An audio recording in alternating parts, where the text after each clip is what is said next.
अच्छा स्वामी जी, जगत कल्याण के लिए अगर आप संक्षेप में बताना चाहें कि ये जो अवस्था आपकी आई या संतों की आती है, भक्तों की आती है, समाधि अवस्था जिसकी आप बात कर रहे हैं, जहाँ पे ईश्वर से साक्षात्कार होता है भक्त का और सब बातचीत होती है, जैसे हम व्यवहारिक जगत में आपसे बात कर रहे हैं, वो अवस्था आती कैसे है? अगर आप बताना चाहें, अगर आपकी कैसे संक्षेप में, अगर कुछ भक्त आपको सुन करके मन में आ रहा होगा कि काश हमारी भी ऐसी अवस्था होती कि हम हनुमान जी से बातचीत करते। प्रश्न तो बड़ा प्यारा लग रहा है, देखने में भी अच्छा लग रहा है, सुनने में भी अच्छा लग रहा है ना। सब तरह से लग रहा है भाई, बहुत अच्छा प्रश्न है ये तो। भक्तों की भी तो मन में तो है, मेरे भी मन में है कि ये अवस्था कैसे आएगी कि पोंबारा हो जाए सब कुछ। अब ये शब्दों में मैं कोशिश तो कर रहा हूँ इसको लाने की, लेकिन क्योंकि ये अव्याख्येय है, अच्छा, अनएक्सप्लेनेबल जिसको कहते हैं, लेकिन फिर भी यदि आप कुछ कहना चाहते हैं, पूछना ही चाहते हैं, तो इसकी अवस्था आने के लिए सबसे है कि जीवन के अंदर जो अननेसेसरी है ना, अनावश्यक, उसको फेंकना हो। अच्छा, सबसे पहले आप घर में अगर एक छोटी सी पूजा भी करते हैं तो घर का सारा अनावश्यक हटा देते हैं, सब कुछ जो पवित्रतम है, शुद्धतम है, वही रखते हैं। तो अपने जीवन में पहले ये देखना कि अननेसेसरी क्या क्या है, उसके रहते ये अवस्था क्या, इससे छोटी अवस्था भी नहीं आ सकती। इससे छोटी अवस्था भी, छोटी छोटी सी बात व्यक्ति को पूरा दिन विचलित कर देती है। तो भक्ति तुम खाक करोगे, ईश्वर के साथ खाक। मीरा को विष दे दिया, कुछ हो रहा है उसे? कुछ हो रहा है क्या? वो मस्त है, कुछ भी नहीं हो रहा। और यहाँ मनुष्य को कोई आपस में छोटी छोटी सी गृह क्लेश कितने होते हैं, हो रहे हैं ना। जी हाँ, बिल्कुल। तुम गृहस्थ आश्रम में रह रहे हो, गृह क्लेशों से घिरे हुए हो, तो जीवन से पहले तो क्लेश को निकालना है, क्योंकि जहाँ क्लेश है वहाँ पर हनुमान जी नहीं आते, जहाँ पर अशांति है वहाँ वे नहीं आएंगे, जहाँ पर अनावश्यक चीज़ें हैं वहाँ वे नहीं आएंगे। जीवन में कितना अनावश्यक है। अब मैं यहाँ बैठा हूँ, मैंने पूरे संसार से अपने को काट लिया, मेरे को कोई नुकसान नहीं हुआ। मैं ये नहीं कह रहा संसार से काट लो, लेकिन अनावश्यक जीवन में जो अनावश्यक, बेवजह की जो भाग दौड़ मची हुई है, बेवजह की जी, हमें ठहराव चाहिए।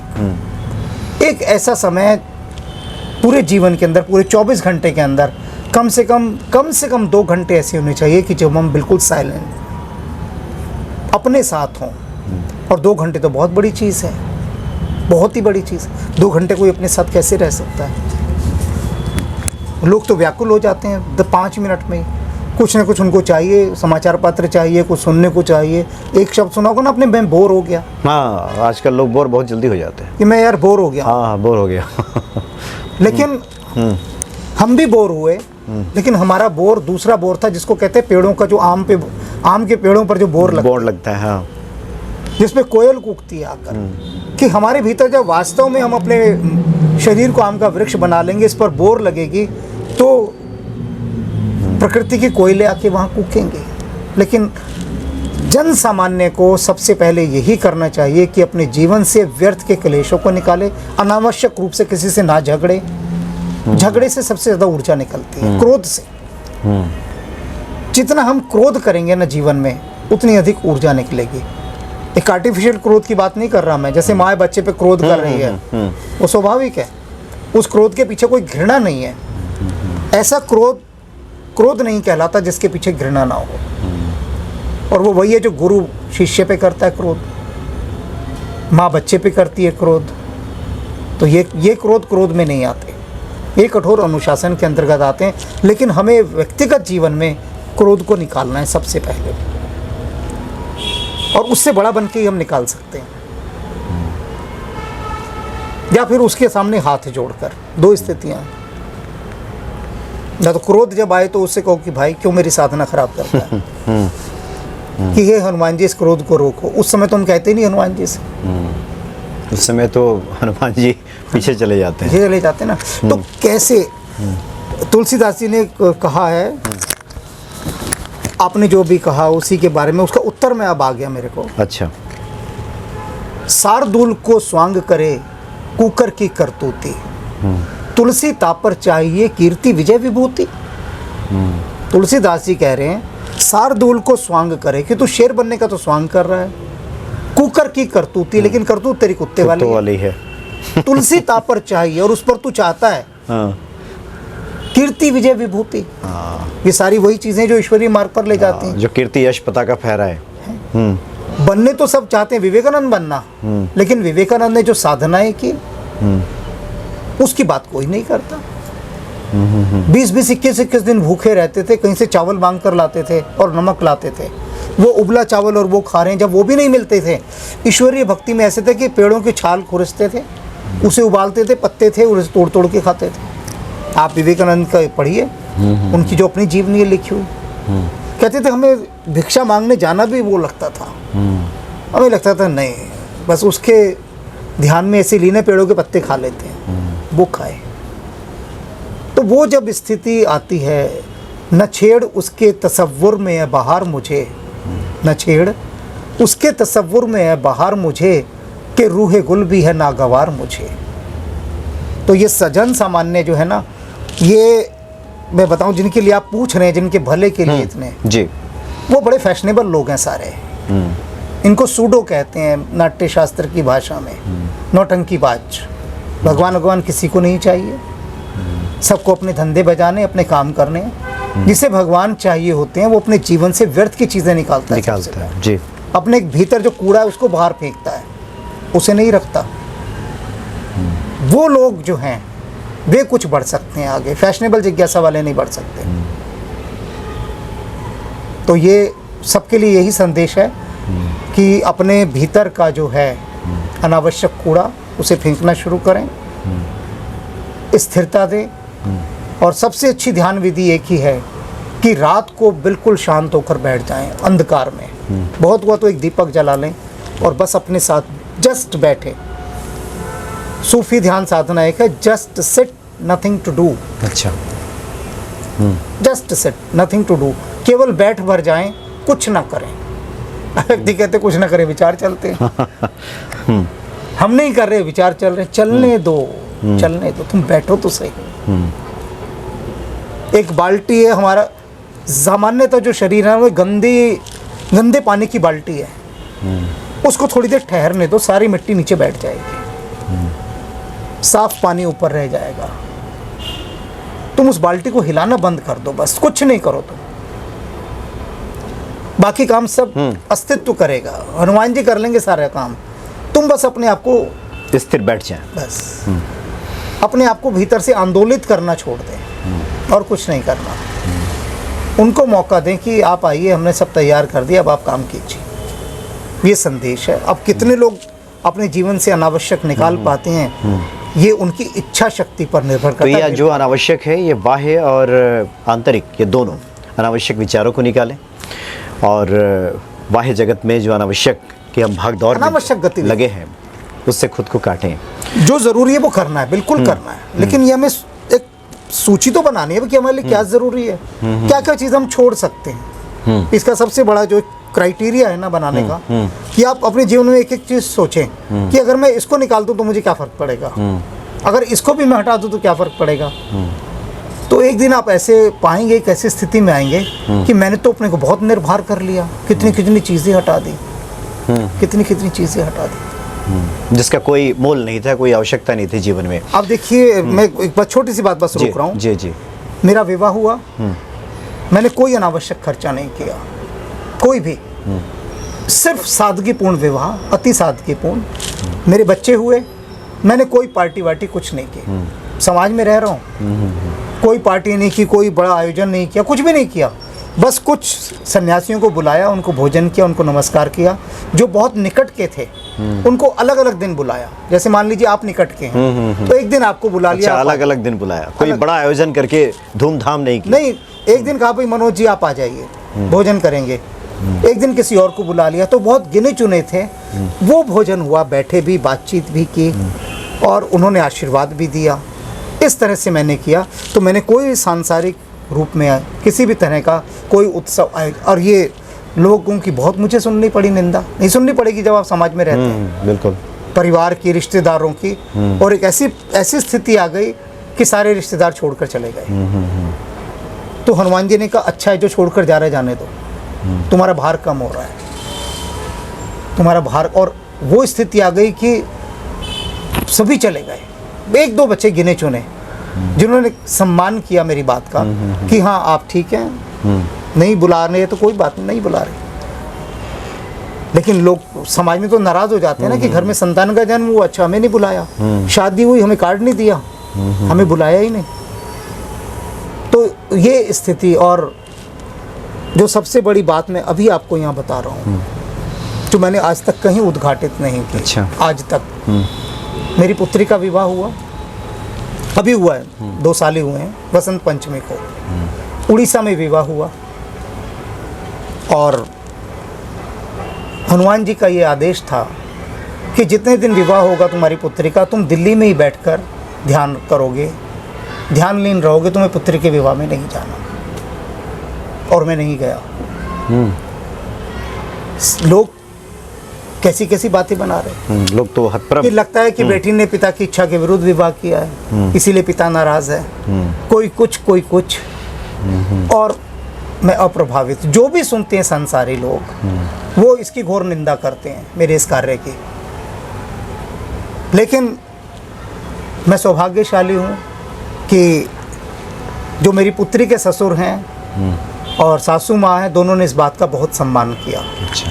उन्होंने कहा अगर उनकी इच्छा और आप भक्ति के लिए ध्यानलीन है, मैं यहाँ इसी जगह पर जहाँ आप बैठे हैं, यहाँ पर मैं 7 दिन एकांत में रहा, बिल्कुल जो दही चावल खाता था बस मैं, और कुछ नहीं। सारे संसार से कट के यहीं बैठा हूँ। वहाँ पुत्री का विवाह, मेरी पुत्र वे गए साथ में, मेरी पत्नी गई, वो करके आ गए। अब ये था परीक्षा, ये परीक्षा कि क्या मोहग्रस्त है या ध्यान पूर्ण है। अब इसके लिए हनुमान जी का जो आदेश था ये सर्वोपरि था जी। और उन्होंने ये परीक्षा ली। ठीक। तो ये समाधिस्थ अवस्था में ये हनुमान जी की प्रेरणा से फिर आपने उन शब्दों को जो उस तत्व का बोध आपको हो रहा था उसको फिर आपने कलमबद्ध करना शुरू किया। और अभी ये सिर्फ शब्द हैं, देखिए। अच्छा। अभी तक आपने मेरा कोई आध्यात्मिक उपन्यास नहीं पढ़ा ये वाला, है ना। आज मैं आपको भेंट करूंगा और उस भेंट करने के बाद मैं दरअसल आज साक्षात्कार ये इसलिए नहीं करना चाहता था, मैंने आपको मना भी किया था ना, बिल्कुल। सिर्फ इस कारण से मैं चाहता था पहले आप इनका अध्ययन कर लें। अध्ययन करने के बाद आप जो पूछेंगे, जो कहेंगे, उसकी गुणवत्ता अलग होती। जी बिल्कुल, बिल्कुल भिन्न होती। पर कोई बात नहीं, अगर आज उनकी इच्छा थी, उन्होंने आपको इतनी दूर से भेजा, तो आपकी भावना का सम्मान करना मेरा। चूँकि हमने पहले भी आपसे कहा कि आपके पूरे इस जीवन वृत्त को, इस यात्रा को एक आध कड़ियों में समेटना तो बड़ा मुश्किल है। कब कब कौन सी बातें, मुझे तो लग रहा है कि आपके जीवन के हर घटनाक्रम पे कम से कम एक आध एपिसोड पे रुकना बहुत आवश्यक है। वहीं बहुत सारी चीज़ें हैं। हालांकि आप रुके भी, हमारी तो कोशिश थी कि बहुत जल्दी हम आपके जीवन वृत्त को समेटें और फिर उन रचनाओं पे आए। लेकिन भक्तों, काफ़ी कुछ आज महत्वपूर्ण जानकारियाँ और साधनों को लेकर जो आपने बताई, 2-3 महत्वपूर्ण बातें की, आवश्यकताओं से खुद को समेटें। और आज के जो लोग हैं इन्हीं में ज़्यादा फंसे हुए हैं। तो अभी आपका ये जो यात्रा क्रम है रचनाओं का, ये भी चल रहा है। अभी भक्तों की जानकारी के लिए अगर आप बताना चाहें, अब तक कितनी रचनाएं आपकी अभी आ चुकी हैं? 10वां खंड हनुमान जी ने पूरा करवाया है। अच्छा। जो भगवान राम पर चल रहा है। और अभी 9वां खंड आ चुका है जो पूरी सुंदर कांड है। और उस 9वें खंड के अंदर जो है सिया सुध लाए, उसका नाम है। हनुमान जी सीता जी की खोज करके लाए हैं। और उसमें जो स्वयं को कहते हैं हनुमान भक्त हैं, हनुमान जी ने उनके लिए वो लिखवाया है कि तुम मुझे जानते ही कितना हो। अच्छा। तुम मुझे कुछ नहीं जानते। हनुमान जी के ऊपर जो बीती है, हनुमान जी ने अपना हृदय खोलकर हमें दिखाया, देखो हम पर क्या बीत रही है। जितनी निराशा में हनुमान जी गए, डिप्रेशन में, संसार में आज तक कोई नहीं गया होगा। अब भक्त इस बात को स्वीकार ही नहीं कर सकते कि हनुमान जी और डिप्रेशन ये कैसे हो सकता है। और डिप्रेशन की भी उस उच्च अवस्था तक, इस उच्च अवस्था का मैं यहाँ उल्लेख नहीं करूँगा क्योंकि जो साधक उसे पढ़ेंगे सिया सुध लाए में, आप पढ़ेंगे क्योंकि आप हनुमान से संबंधित हैं सीधे सीधे। आपको पहली बार लगेगा कि मैं हनुमान जी को पहली बार देख रहा हूँ, फर्स्ट टाइम। ये मैं उनके बिहाफ पर आपसे कह रहा हूँ कि जब आप CS उदलाई का अध्ययन करेंगे तो आपको लगेगा कि अच्छा, एक हनुमान जी का नया स्वरूप, ऐसा जो आज तक किसी ने देखा ही अच्छा। नहीं आज तक। तो कहते हैं ना, लोचन अनंत उघाड़िया अनंत दिखावण हार, कि हनुमान जी एक एक करके दिखा रहे हैं अपने आप को। और वो शेड्स अगर हनुमान जी के आप देखेंगे इसके अंदर, तो आपको लगेगा कि इतनी निराशा में हनुमान जी घिरे, हम तो कुछ भी नहीं घिरते। जो उनके हृदय पर बीत रही है, कभी हनुमान जी के हृदय में देखा झांक के क्या है? कि राम काज जो उन्होंने लिया, कहते हैं राम काज करीबे को आतुर, उस करीबे ने उनकी जान निकाल दी थी। और वो हनुमान जी ने कहा कि देखो मेरी जान कैसे निकली थी। वो मतलब सुना है ना, कभी किसी की जान को जाते हुए देखा है, वो देखो मुझसे रूठ कर मेरी जान जा रही है। तो यही हनुमान जी ने कहा, देखो मेरी जान कैसे जा रही है, देखो। और निश्चित रूप से मैं जो कह रहा हूँ अभी, प्रामाणिक रूप से कह रहा हूँ कि आप जैसा व्यक्ति जब CS उदलाई का अध्ययन करेगा तो वो उसके होश उड़ जाएंगे, एक नए स्वरूप का दर्शन होगा। अच्छा, इसी से जुड़ा एक और प्रश्न है कि वैसे तो गुप्त जी ने कहा है कि हे राम तुम्हारा चरित स्वयं ही काव्य है, कोई कवि बन जाए सहज संभाव्य है। कुछ आपको ऐसे, जैसे आपने कहा कि समाधिस्थ अवस्था में हनुमत प्रेरणा से ही आपने इसको उकेरना शुरू किया, तो आपको ऐसा लगा कि कुछ ऐसा है जो अनकहा रह गया है, जिसको कहना इस युग में, चूँकि हर युग में कोई ना कोई संत हनुमत कृपा से आता ही है जो उस यात्रा क्रम को आगे बढ़ाता है, तो आपके भीतर भी ऐसा कुछ भाव था कि कुछ अनकहा है जो अब कह देना चाहिए? अभी भी बहुत कुछ अनकहा है, इतना कहने के बाद भी बहुत कुछ अनकहा है, क्योंकि जो सूत्र अनकहे रह गए थे, जो उन्होंने छोड़ दिए थे आगे वाले युग के लिए, उनको, उन रहस्य बिंदुओं को उन्होंने यहाँ पर उठवाया है। और इसके अंदर भी क्या है, जो भी कुछ कहा जा रहा है ना, वो अभी भी बहुत कुछ बाहरी है। बाहरी इसलिए क्योंकि शब्दों में समेटना केवल उन्हीं चीज़ों के लिए संभव होता है जो भौतिक है। अभौतिक को शब्दों में समेटना बहुत दुष्कर कार्य होता है, लेकिन फिर भी थोड़ा बहुत उसमें उसका छौंक लगाया जाता है। तो ये सिर्फ जो है ना, उस अज्ञात अगोचर अव्यक्त का एक छौंक लगा है, इसमें एक बघार है। कहने को अभी तो बहुत कुछ बाकी है, और वो सिर्फ अनुभव किया जा सकता है, और सिर्फ समाधि की अवस्था में। वही एक मात्र ऐसा मार्ग है जहाँ आप उस अनुभूति तक पहुँचते हैं, वही। तो ये निश्चित रूप से सत्य है कि बहुत कुछ कहना भी बाकी है, और जो बहुत कुछ कहा गया है अभी, वो जो मैंने अभी आपसे कहा, इस बात को आप स्वयं प्रमाणित करेंगे, मैं नहीं कर रहा हूँ। आप, हो सकता है आप CS उदलाई का अध्ययन करने के बाद आप विशेष रूप से अलग से इस पर कहें कि मैं इसके बिना कहीं बिना रह नहीं सकता, और ये हनुमान जी आपसे कहलवाएंगे। अच्छा, जी जी, ये मैं आपसे कह रहा हूँ, आप देख लीजिएगा। हाँ, नहीं, ज़रूर।